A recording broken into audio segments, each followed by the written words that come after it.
If you really want to learn English, make up your mind first. Without a strong decision, nothing is possible. Don't wait for perfect time because there is no perfect time.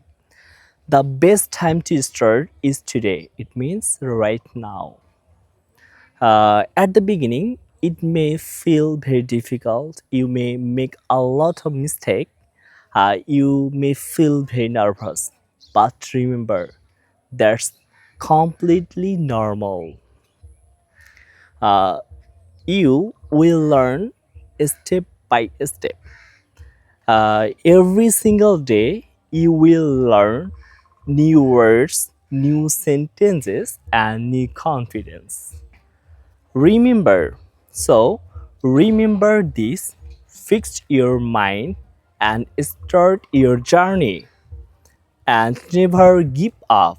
One day you will say proudly, yes, I can speak English confidently.